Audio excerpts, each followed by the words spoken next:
Sebagai negeri maritim, negara kita memiliki kapal khas yang dibuat di Bulukumba, yaitu kapal pinisi. Kapal pinisi merupakan bukti sejarah sekaligus saksi bisu kehebatan pelaut Nusantara.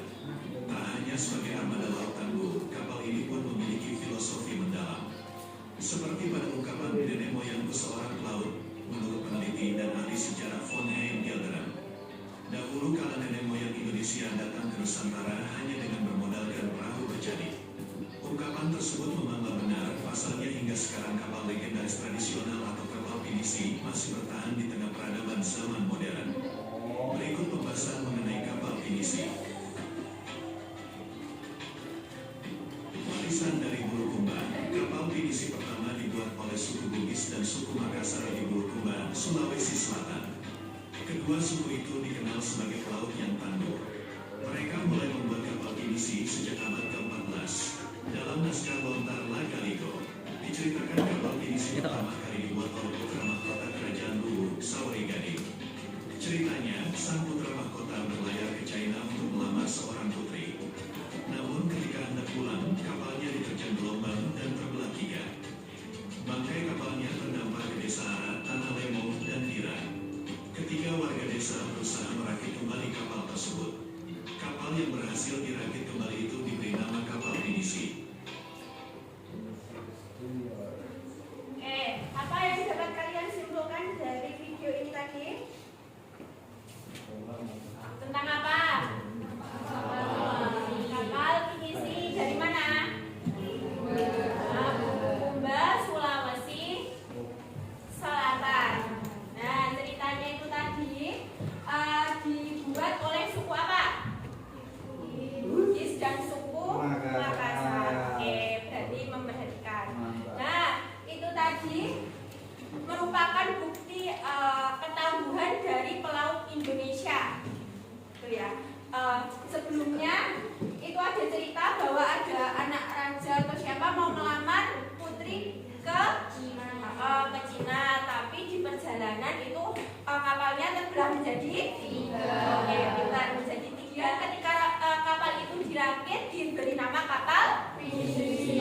Kapal pinisi. Nah, ini nanti tentang kapal pinisi akan Guru sisipkan di dalam kegiatan pembelajaran kalian.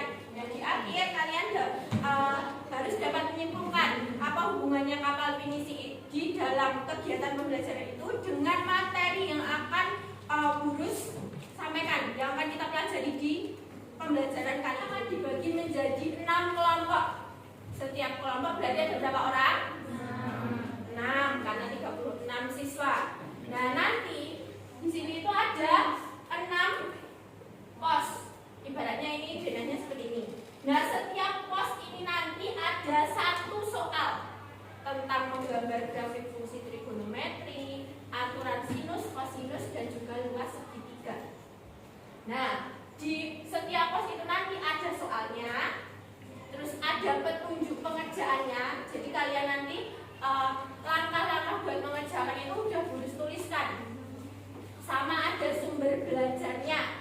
Sumber belajarnya bisa materi sama video pembelajaran. Nek kalian pengen tahu videonya detail banget gimana langkahnya, bisa lihat video. Tapi kalau kalian nggak usah pakai video, itu bisa mengerjakan, maksudnya dalam bentuk tulisan teks itu nanti ada materinya dalam bentuk PDF, nanti bisa di scan. Nah, kalian 6 kelompok itu nanti juga harus mengerjakan soal di 6 pos. Pos 1, pos 2, pos 3 sampai pos 6. Setiap pos itu nanti ada soalnya. Nah, pos 1 itu tentang luas segitiga. Luas segitiga dengan menggunakan aturan sinus dan kosinus. Untuk yang soal kedua tentang soal kosinus. Soal 3 tentang aturan sinus tapi perbandingan sisi. Nomor 4 tentang aturan sinus. Nomor 5 itu tentang aturan kosinus berbasis budaya. Jadi nanti ada sisipan budaya tadi. Tadi dibahas tentang apa? Kapal pinisi. Jadi nanti di soalnya ada tentang kapal pinisi. Terus nomor 6 tentang menggambar grafik fungsi trigonometri. Itu cuma sekilas tentang menggambarnya, enggak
Dua